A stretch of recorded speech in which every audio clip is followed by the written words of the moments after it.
Quadrinho, quadro, quadrado, quadrante. Quantas obras-primas nos quadros! Quantas obras mal feitas fora de esquadro! As brincadeiras na quadra, os vizinhos do quarteirão. E quando não mistura, é cada um no seu quadrado. A professora, no quadro negro, tenta ensinar raiz quadrada. E agora, na quarentena, ninguém mais sai do quarto. Será que essa história toda cabe numa história em quadrinhos? Tá no ar, Tagarela.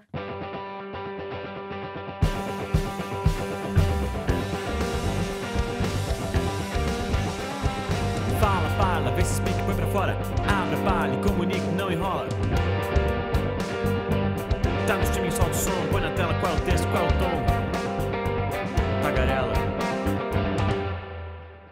Bora que tá começando o Tagarela! Esse é o nosso talk show sobre criatividade e comunicação, não é isso, Fê? Exatamente, e o que mais der na telha. O que mais der na telha? E hoje a gente tem um convidado muito especial, que é o Carlos Ruas. Sim, ele, quadrinista, criador das tirinhas de internet e de livros Cães e Gatos e Um Sábado Qualquer.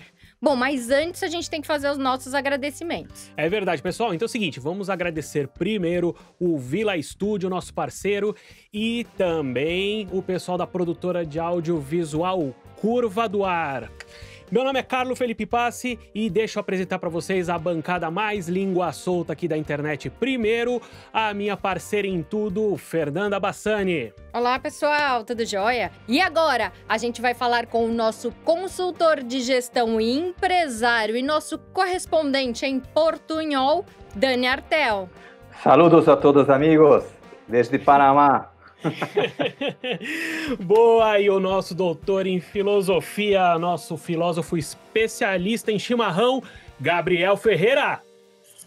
Olá, como todo bom paulista exilado aqui, um chimarrão e 2 pastel. Diga lá, Fê. Hoje, o nosso tema, como eu já falei, é histórias em quadrinhos. Bom, e para começar a falar desse assunto, eu queria saber, Dani, qual, assim, era o quadrinho que você mais lia quando criança? Fê, você não vai acreditar, mas assim, desde que eu soube que a gente ia entrevistar o Carlos Ruas, eu tive uma viagem ao passado e eu tive uma grande influência na minha vida quadrinista, que é minha mãe. E minha mãe era fanática pelo Fantasma, pelo Mandrake. Não sei se as pessoas hoje conhecem do fantástico Lee Falk.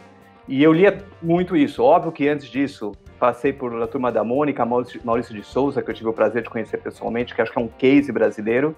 E tive todos os gibis da Marvel, da DC, que você possa imaginar.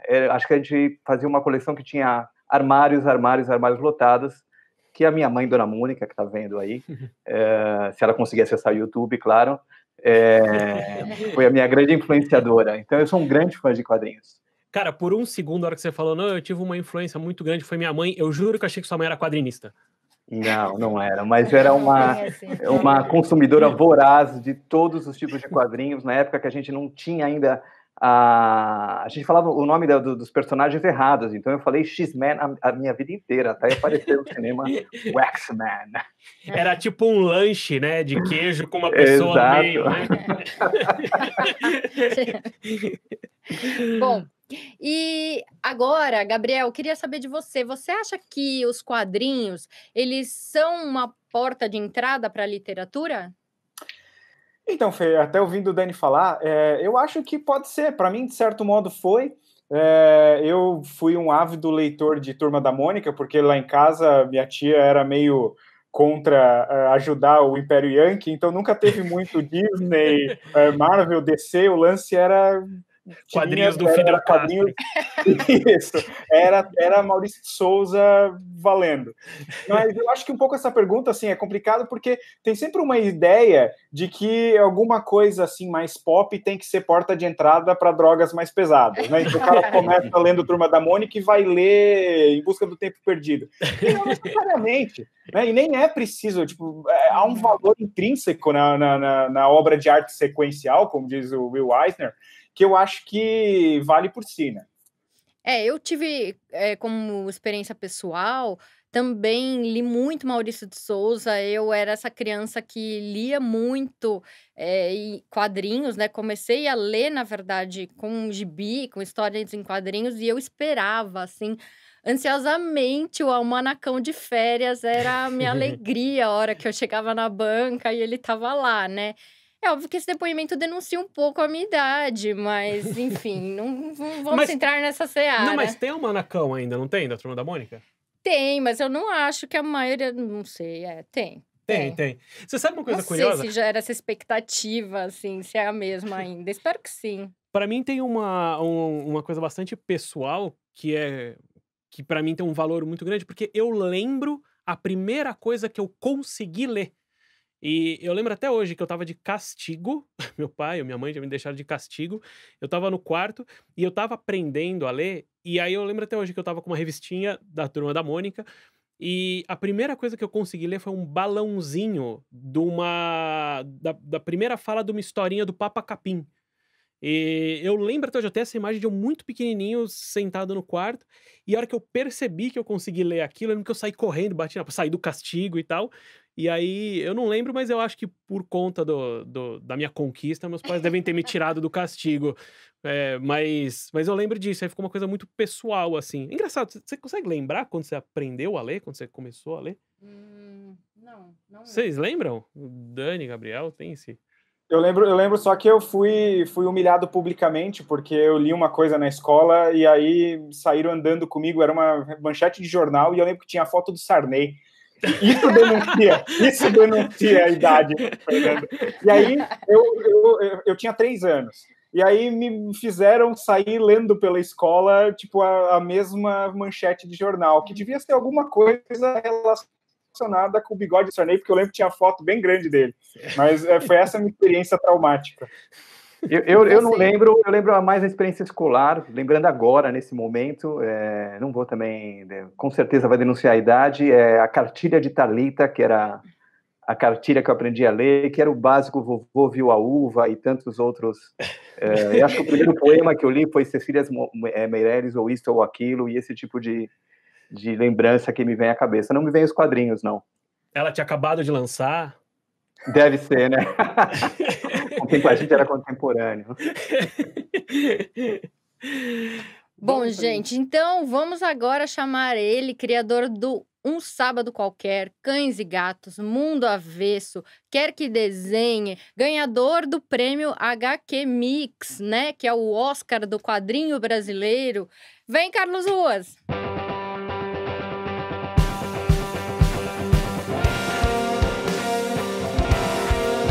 Opa, cheguei, tô aqui, tô na área. E aí, pessoal, tudo bem? Tudo jóia? Bem-vindo, muito bom. Muito obrigado por vir tagarelar com a gente aqui. E queria já começar batendo um papo com você. Você foi uma pessoa que explodiu a partir da internet, né? Começou, né, todo esse sucesso seu aí nos quadrinhos a partir da internet. Como você acha que a comunicação moderna, então, ajuda os novos quadrinistas? Qual você acha que é a importância dessa comunicação moderna para os novos quadrinistas? Tá. Eu vou querer voltar um pouco ao assunto, que eu queria responder também sobre a minha fase escolar. Vamos começar para você que manda aqui, Ruas. Quando eu comecei a aprender a ler, você lembra de a primeira frase que você leu? Minha primeira lembrança disso, na verdade, foi a minha frustração em não saber ler. Minha primeira lembrança, porque eu lembro que eu saí do jardim para Alfa, alguma coisa assim, e aí a professora já começou dando exercício com frases, e eu via todo mundo de cabeça baixa fazendo exercício. E eu olhava aquilo, para mim aquilo não fazia sentido ainda. Eu lembro o quanto frustrado eu fiquei, eu me sentia ali o único da sala, não devia ser, claro, mas né? Eu cheguei atrasado, eles combinaram, né? E eu me senti frustrado porque eu era o único que eu não sabia ler ainda. Eu lembro dessa frustração, mas eu cresci lendo Asterix, desde criança. Foi meu primeiro quadrinho, foi por causa do meu pai, que me influenciou a ler Asterix quando era criança. Muito bom. Me alfabetizei com Asterix. Não, eu gosto demais. Nossa, Asterix eu tenho umas. Depois virou também desenho animado, né, Asterix? Virou desenho animado e tem uma animação recente que é sensacional, que infelizmente não se popularizou no Brasil, né? Porque o Brasil tem muita influência americana, hollywoodiana, né, os cinemas, é tudo malhação, né, de Hollywood. E alguns filmes cults ficam pro Menos lado. na casa da tia do Gabriel. Isso aí, É? na casa. Bem, filosofia, né? Acredito que você não deva ver as malhações americanas. Eu tomo banho. Mas olha só, tirando os quadrinhos dos super-heróis, a minha lembrança, por exemplo, dos quadrinhos Disney era, como criança, eles eram muito chatos. Eu não gostava dos quadrinhos Disney. Acho que Asterix, Tintin, a própria Turma da Mônica, agregavam muito mais no meu interesse como criança do que os quadrinhos americanos. Eu não sei se de verdade eu não tenho, tirando os heróis, outras referências de quadrinhos, não me lembro agora, para crianças americanos. Tem? Vocês conseguem citar? Eu lembro que algumas vezes caiu na minha mão por contrabando, coisa do Tio Patinhas, Pato Donald, a turma do Mickey. Cara, era muito chato. Também. Era muito chato e inclusive não dizia nada, porque, por exemplo, tinha um cara que tinha muito dinheiro, obviamente não tinha nada a ver comigo. Então realmente era muito estranho, assim, não era tão legal quanto justamente crianças brincando, como era o caso da Turma da Mônica. Para mim também. Eu lembro que meu pai, minha tia, eles sempre tiveram muito esse contato com HQ, né? E aí, minha tia, principalmente, ela que me dava aí esses gibis, né? Enfim, as revistinhas ali do Tio Patinhas, Mickey. Mas eu lembro que, assim, eu lia, eu até gostava, mas nada se comparava ao Manacão ali. Eu lembro da minha mãe parando o carro, assim, e ela falava, vai lá na banca e vê se já chegou. E que toda hora eu falava, não, para ali para eu ver se já chegou. Eu lembro dessa expectativa muito forte, assim. Você também tinha isso, Rô? Você gostava? Eu adorava o Manacão da Mônica. Ah, bom. Adorava. E da Disney?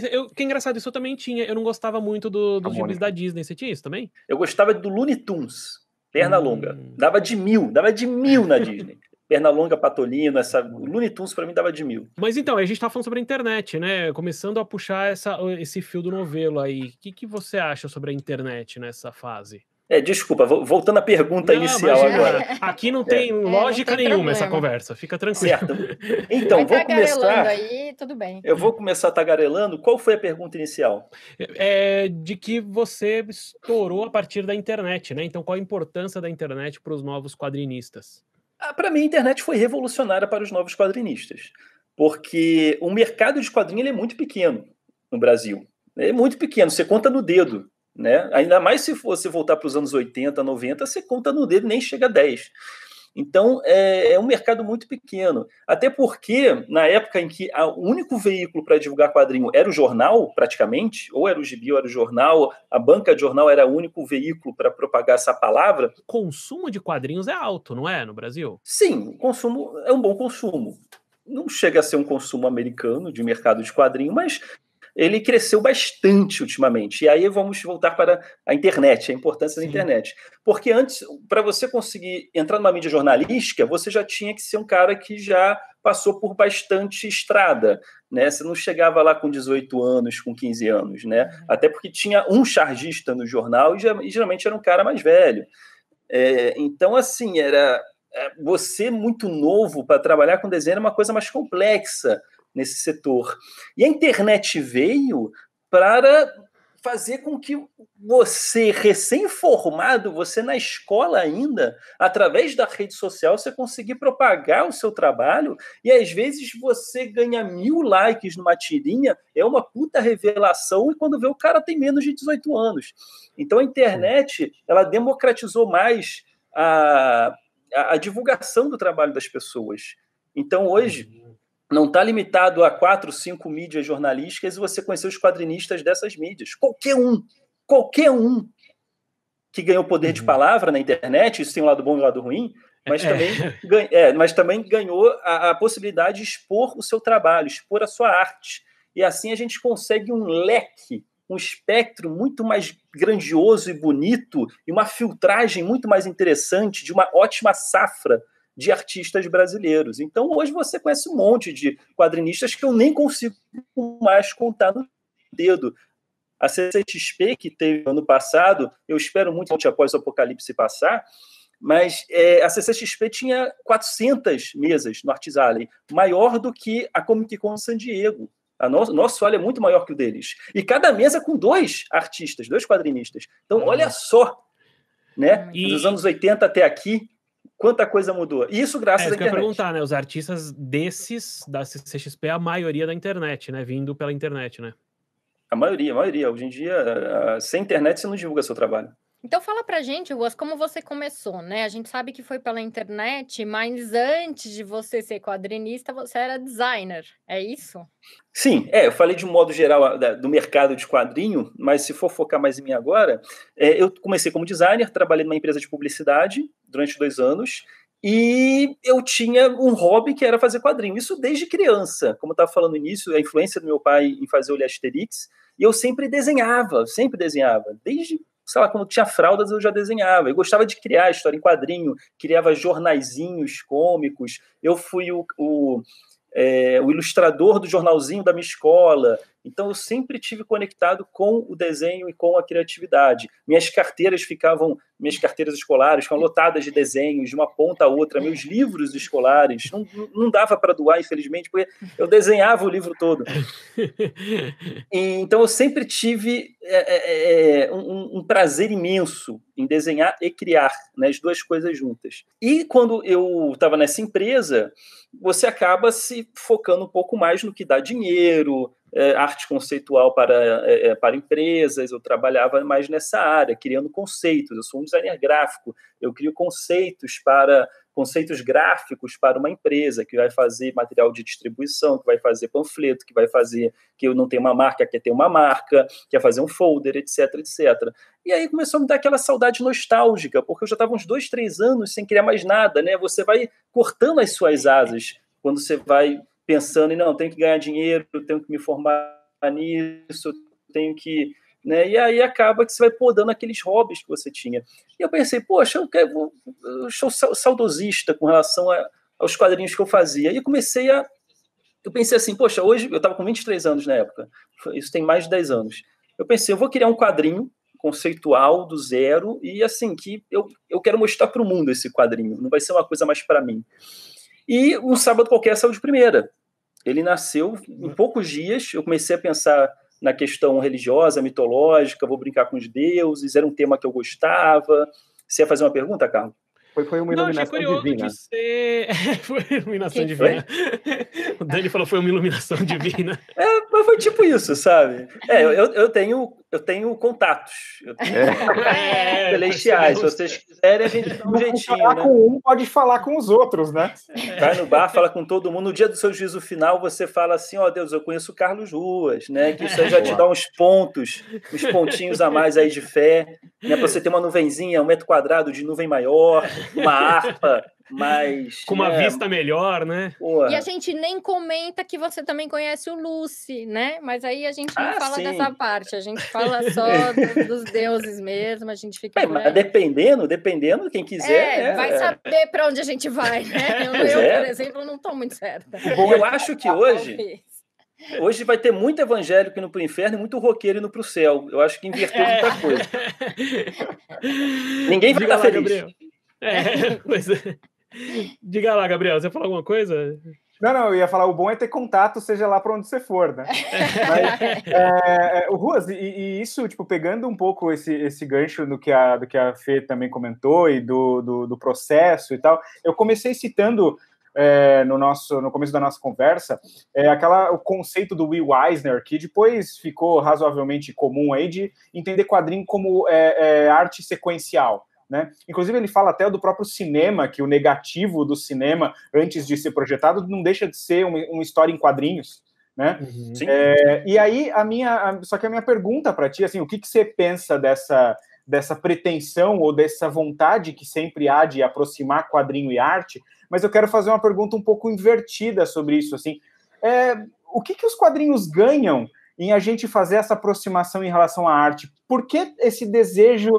Assim, por que a gente precisa falar que é arte, ou como a pergunta da Fê, que isso precisa levar para alguma outra coisa que não o próprio quadrinho? Ou seja, será que a gente ainda precisa desse tipo de reflexão, assim, a criatividade e o tipo de produção que a gente tem no quadrinho não é autossuficiente? Uma espécie de validação, né? Parece que Isso, precisa. como se precisasse de um selo, um carimbo, isso é arte, então agora a gente pode achar legal. Eu nunca pensei muito sobre isso, é porque, assim, para mim, arte... Por isso que eu sou pago.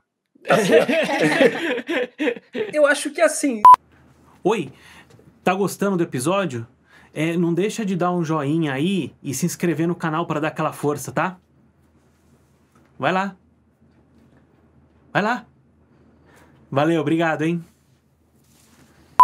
Eu acho que, assim, não que eu esteja falando ou que isso seja falado para frisar que é arte, né? Eu acho que quando eu falo, pelo menos eu, pessoalmente, quando eu falo, no meu subconsciente, não é para fixar ou por uma preocupação, não, vou falar que é arte. É mais porque a arte engloba muita coisa, engloba música, engloba, né, quadrinho, engloba pintura. É mais assim, o quadrinho é mais um galho dessa árvore chamada arte, né? Então eu prefiro falar arte mais para envolver as pessoas que estão ouvindo, né, para as pessoas se identificarem mais, porque quadrinho eu vou falar, tá falando de um galho, né? Então a pessoa fica, poxa, então é só desse galho. Se eu falo arte, eu pego muitos outros galhos e a conversa funciona para essas pessoas também. Então, no meu caso, eu gosto de falar arte mais para englobar mais pessoas, englobar mais interesses. E também, de certa forma, você acha que isso abre um pouco o público, porque quadrinhos ainda acaba sendo muito relacionado com o infantil? Eu acho que isso está ficando ultrapassado. É uma pauta que vem sendo debatida já há alguns anos, até que na época, anos 90, anos 80, a Turma da Mônica, né?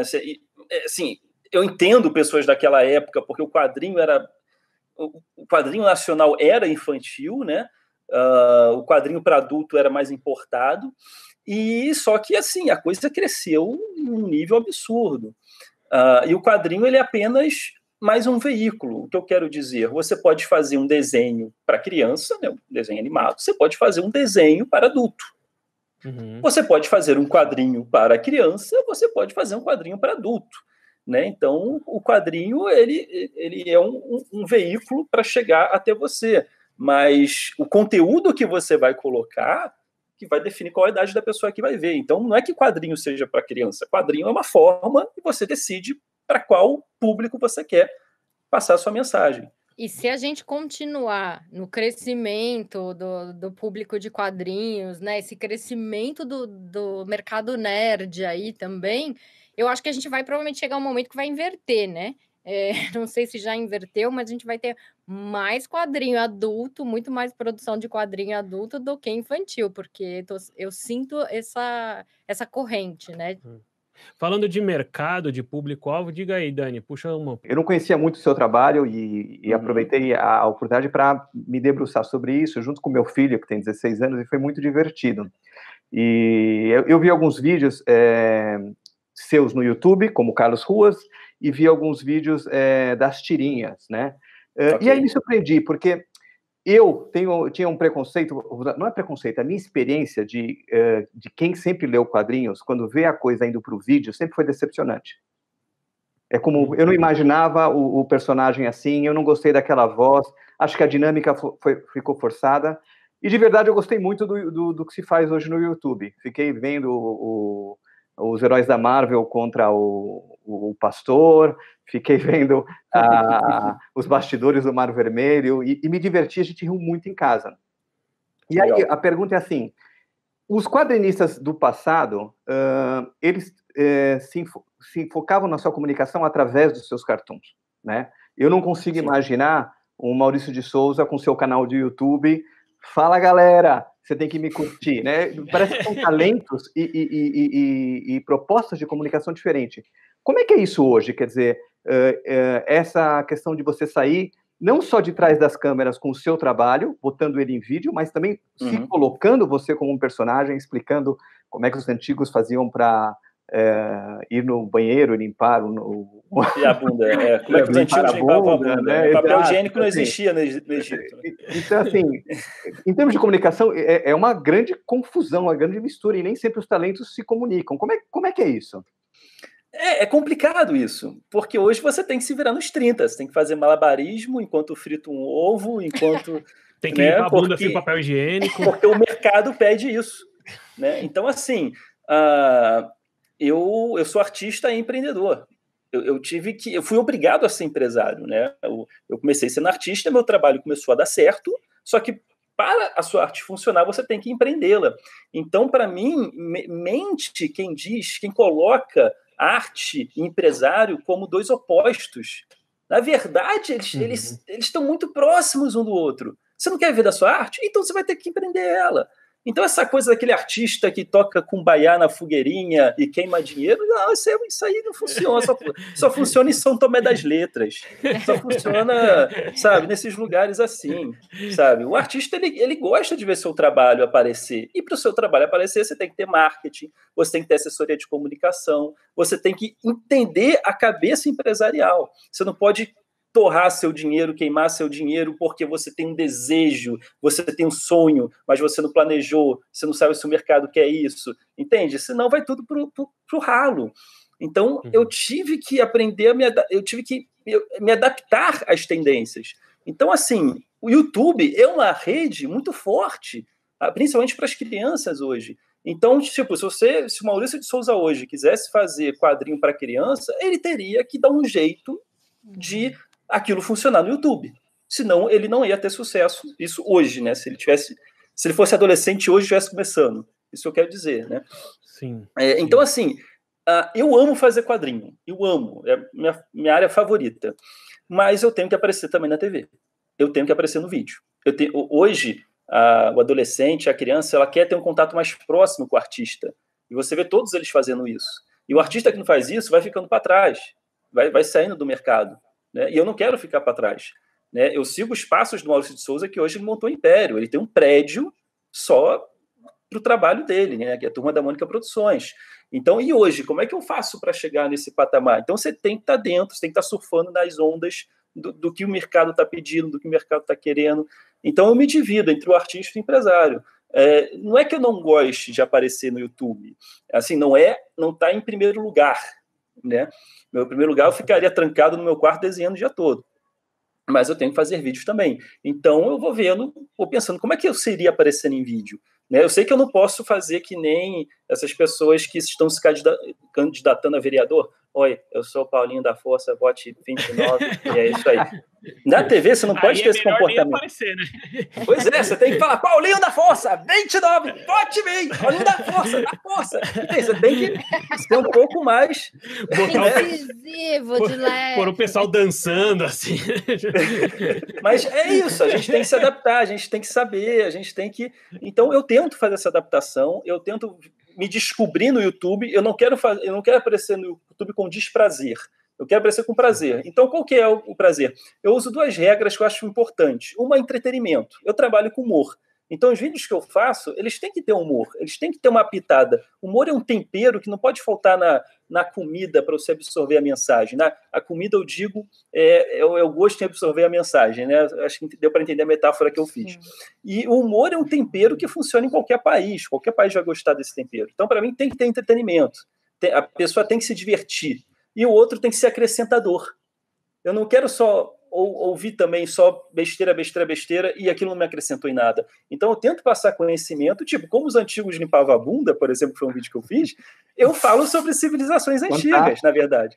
O título é sensacionalista, o título é para você clicar, mas eu falo sobre civilizações antigas e, é claro, vou falar o que eles utilizavam.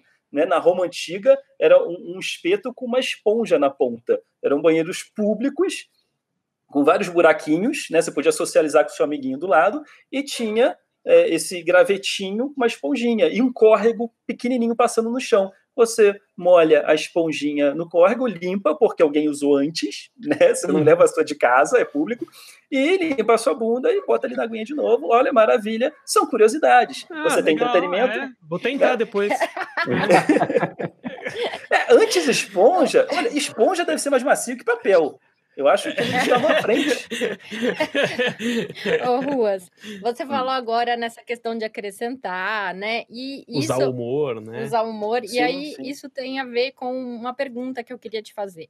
Porque vendo o seu trabalho, né, e a gente, eu tive essa felicidade, né, a imagem aqui teve essa felicidade de fazer um projeto junto com você, Sim, mas foi eu bem vejo legal. que os seus projetos, né, o Mundo Avesso, principalmente, o Quer Que Desenhe, eles unem essas coisas, né? Eles unem a diversão, a comunicação e o conhecimento. E eu vejo que isso é recorrente. Você tem essa preocupação. Queria que você falasse um pouco da educação agora, dessa tua preocupação no teu trabalho. Uma coisa é, a criatividade não é estimulada na escola. Eu acho que ela é pouquíssima estimulada. Até porque o aluno que tira 0, ele tem grandes chances de ser uma pessoa muito criativa.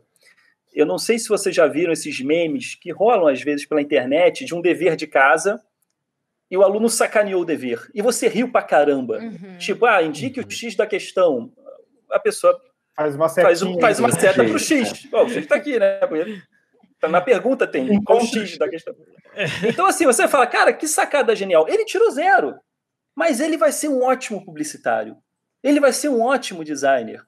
Ele vai poder trabalhar com marketing e ter ideias geniais, porque essa brincadeira que ele fez na prova é sair da caixinha, é pensar diferente, é ser criativo. Ele tirou 0.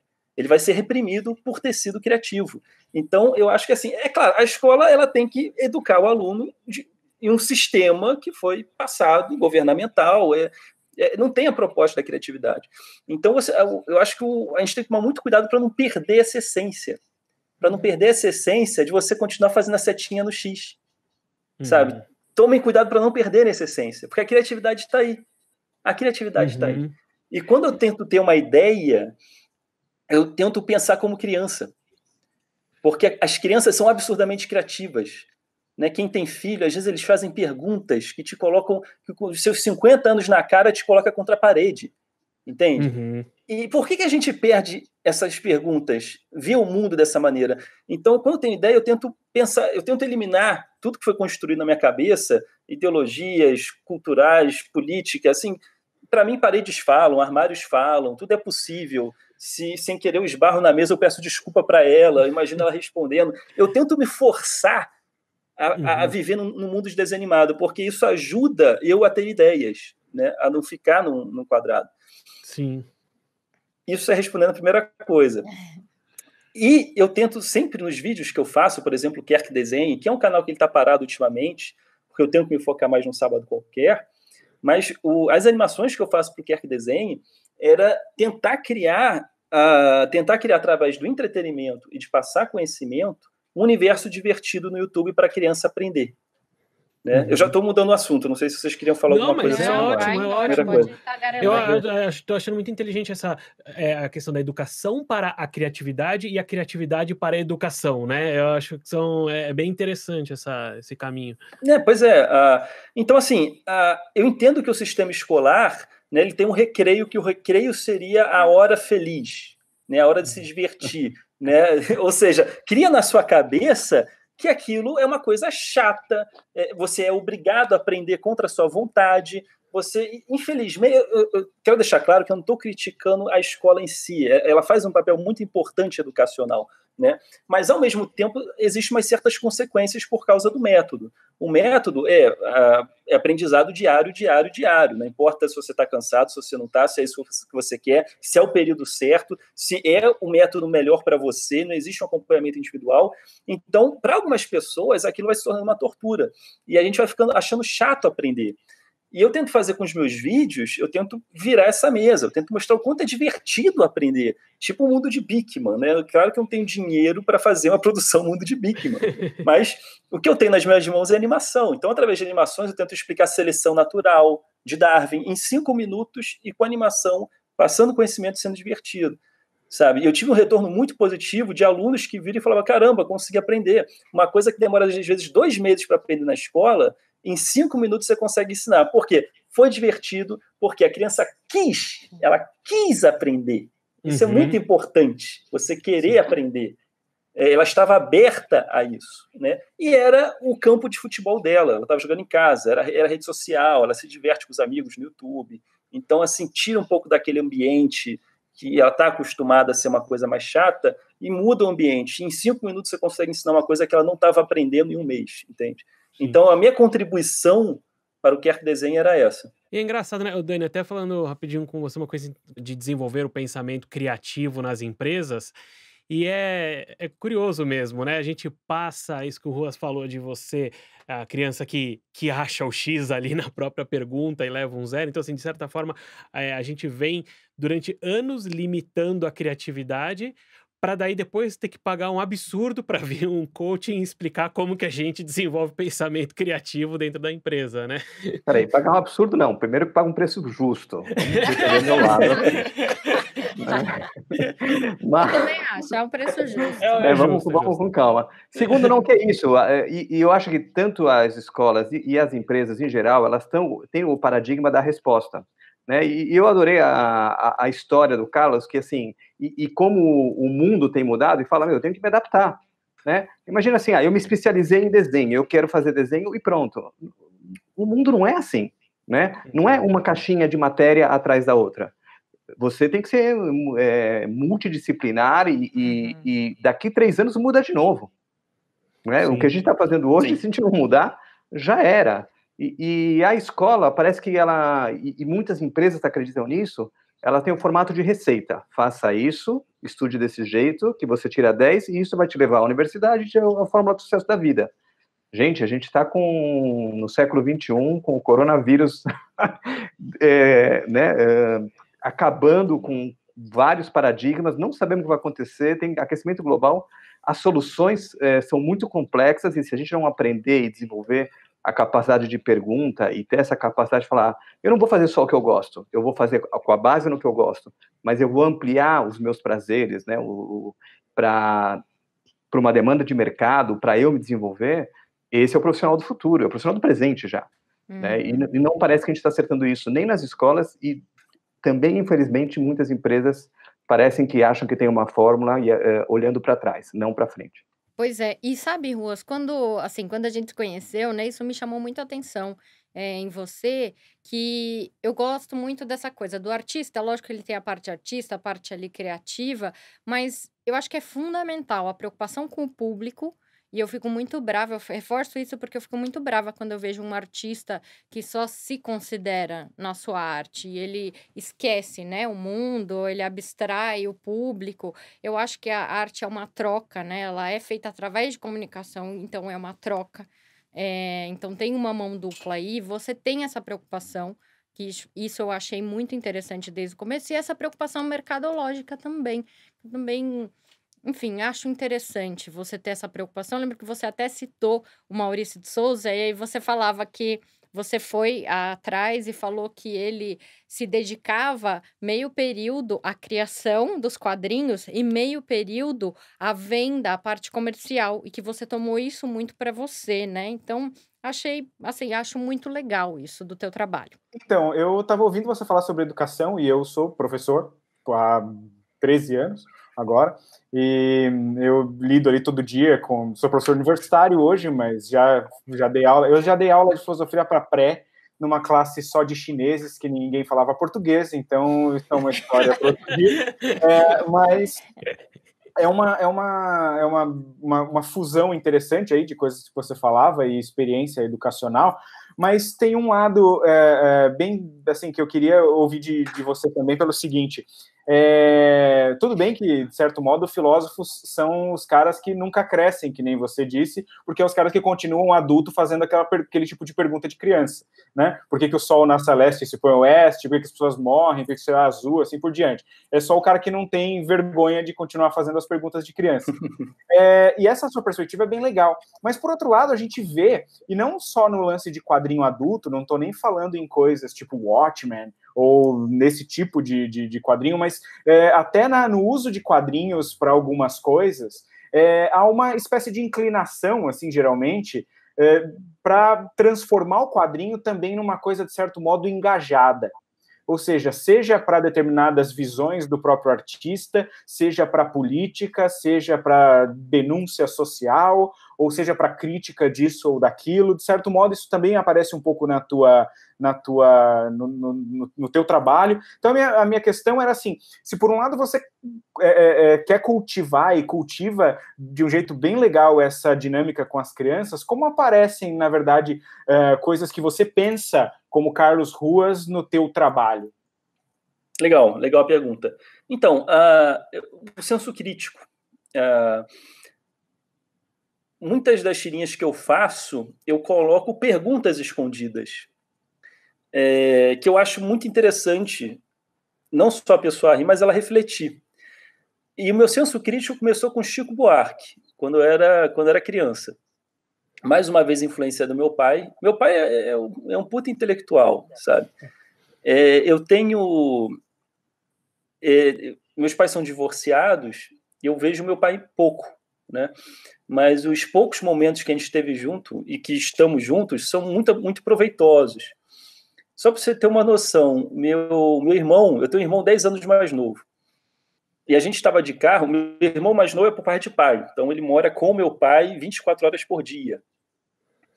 E aí você já vê a lavagem cerebral que meu pai fez nele. Ele tinha 5 anos de idade, eu estava no banco de trás com ele, meu pai botou música clássica e falou, filho, que música é essa? Nona Sinfonia de Beethoven, papai. Com 5 anos de idade, ele já sabia identificar se era nona, se era oitava, se era sétima. Já ligou para o conselho tutelar, né? Vamos tirar isso.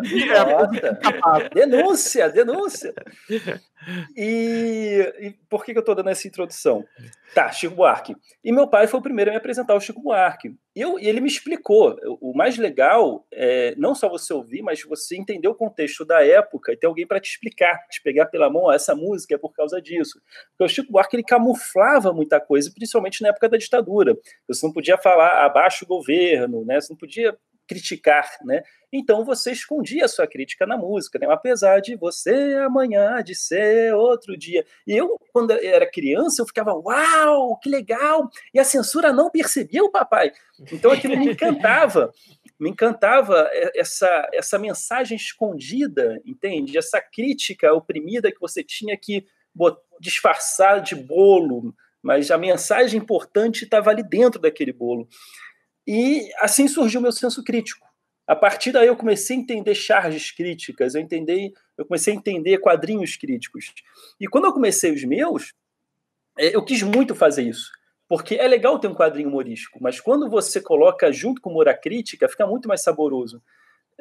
Então, como eu quis lidar com o tema religião, eu não tive o prazer de fazer filosofia, mas eu tenho como hobby. Digamos assim, eu gosto de ler filósofos, eu gosto de entender conceitos. Então já fica uma dica, desculpa se eu te interrompo, toda quarta-feira à noite, o Gabriel e o Francisco Raso, que já também tá na nossa lista aqui de já vir, eles estão fazendo uma live gratuita toda vez no Instagram. Fica no seu Instagram ou no do... No Instagram do Chico, e é legal para aprender filosofia, e se você não gosta, também para dar sono. Exato, porque já tá de noite, você já... eu vou querer assistir. Um conteúdo legal, vale a pena. Eu vou querer assistir, eu gosto. Já. Então, e aí se eu pego a temática, por exemplo, religiosa, que existe uma bolha crente muito fechada, e se eu quero fazer a pessoa refletir sobre a religião, eu não posso falar só com um outro... Eu não posso falar só com o meu público. Hoje em dia, o desafio é como entrar naquela bolha. O desafio contemporâneo é esse. Como entrar naquela bolha. Porque... hoje em dia todo mundo concorda com você, vivemos em bolhas. Então, se você faz uma crítica, todo mundo, verdade. O que você mudou no mundo? Entende? Você só fala para quem concorda com você. Então, como entrar naquela bolha e mudar a cabeça daquela galera? Então, assim, com as tirinhas de um sábado qualquer, eu tenho um senso crítico muito forte, e até um senso crítico religioso muito forte. Eu não me considero ateu, eu me consideraria agnóstico, mas, então, assim, eu não gosto da mente fechada. Então, assim, não tem problema da pessoa acreditar em Deus? Não tem problema, cada um acredita no que quer. O problema é ela levar Deus como a verdade absoluta, o único livro que ela vai ver na vida dela, e ela querer a Bíblia na frente da Constituição. Aí temos um problema. Então, é legal você tentar fazer a pessoa descer um pouco do salto. E aí, quando eu boto uma tirinha de Deus fofinho, meio milinguido, eu consigo, como um infiltrado, digamos assim, entrar naquela bolha. Porque Deus é fofinho, Deus é bonitinho. E aí, aos poucos, eu começo a colocar, tá, mas isso aqui? Eu coloco Deus tendo os comportamentos que você tem que refletir sobre aquele comportamento. Eu coloco ele debatendo com Darwin sobre seleção natural. E Darwin explicando a seleção, sem atacar, debatendo. E aí Darwin fala sobre a seleção natural, que às vezes é uma ideia que a pessoa tem equivocada, né? A pessoa, às vezes o crente, a ideia de seleção natural é a ideia do que os crentes falam para ele, né? Ah, não viemos de macaco. E não é nada disso, né? E ele acha que é isso. Então eu tento assim entrar nessa bolha e eu tento botar críticas e reflexões nas tirinhas, deixando claro que eu não quero desconverter nem converter ninguém, mas eu quero que as pessoas tenham senso crítico, sendo religiosas ou não. Mas diga lá, Dani, aproveitando isso que você falou, que eu acho que realmente foi genial, eu quero compartilhar um sentimento e ver como você lida com isso nesses últimos tempos, como você tem sentido. Porque eu acredito que o humor tem uma função fundamental, que é isso, de fazer a gente questionar através de ironias, né? Quer dizer, você satiriza algo, você faz uma ironia.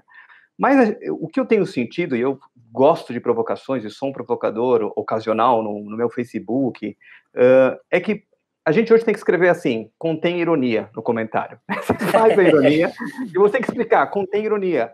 Porque senão você é atacado de todos os lados, de quem concorda, e as pessoas querem concordância. Como é que você lida hoje com isso? Porque os temas têm se misturados, né? Quer dizer, parece que se você é de direita, você tem que ser religioso. E se você é de esquerda, tudo parece que virou várias latas de Coca-Cola, assim, e eu entro Sim. dentro dessa forma. É complexo. É exatamente o que você disse. Tá muito complexo fazer humor hoje. Primeiro, pela falta de interpretação de texto da pessoa que lê. Quando você ironiza algo, até buscando a crítica àquele algo, você não está estimulando aquele algo.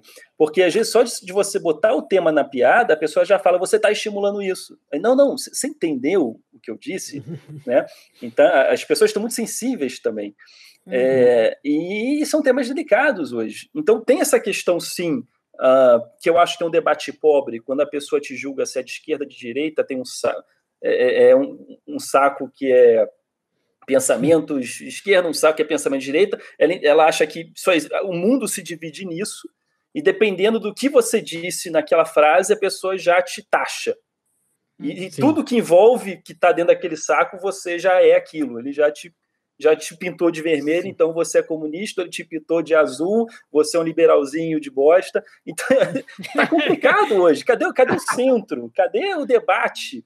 Né? Eu consigo debater, por exemplo, numa mesa de bar com uma pessoa que tem pensamentos de direita, eu não digo extrema-direita, que é mais difícil conversar, mas assim, se a pessoa quer falar de plano real, se a pessoa quer falar de direita, eu consigo conversar sobre liberalismo. Se a pessoa quer falar sobre socialismo, sobre Revolução Russa, nossa, eu adoro Revolução Russa, historicamente falando. Então, assim, eu acho que falta mais flexibilidade em algumas pessoas em estarem abertas para conversar, porque a cultura do cancelamento é perigosa.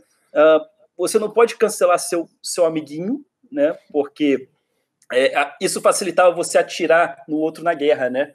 Na guerra das trincheiras. Você não sabe quem é aquela pessoa, você cancelou aquele país, eles comem criancinhas, são maus, então pode atirar, né? Quanto mais você conhece o próximo, mais difícil você de julgar ele ou satanizá-lo, né? Então eu sou muito contra a cultura do cancelamento e eu acho importante o debate, a reflexão sobre os assuntos. Estamos em tempos delicados e até é complicado fazer humor nesses tempos. Então, assim, eu tento não abordar temas delicados hoje, apesar de eu fazer humor com religião, mas, curiosamente, tá mais fácil fazer humor com religião do que com política, né?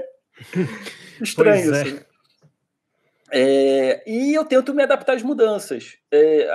Agora, assim, que mudanças eu digo? Piadas que eram feitas há nem 10 anos, há 5 anos atrás, não são mais aceitas hoje.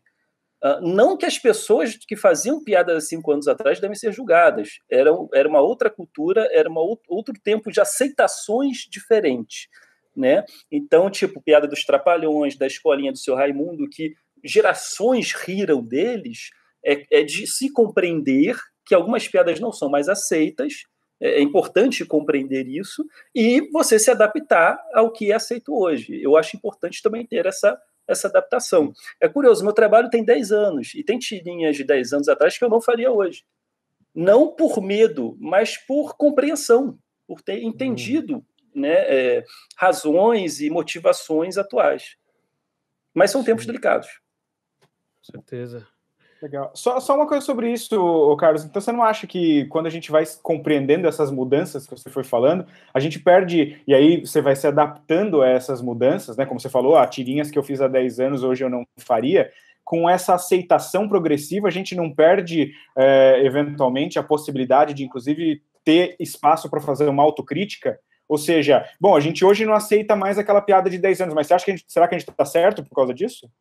Eis a questão.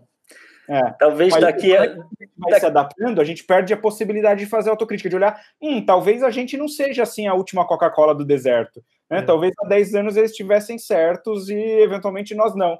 Não é porque é mais atual que é melhor, né? O processo de se adaptar, para usar até a metáfora darwinista que você distou, não necessariamente no caso da cultura ou da sociedade, não necessariamente é do melhor adaptável, significa um incremento, né? Sim, eu concordo contigo. É possível que passe 10 anos e piadas voltem, né? Coisa que era condenada não é mais condenada. Aí depois volta a ser...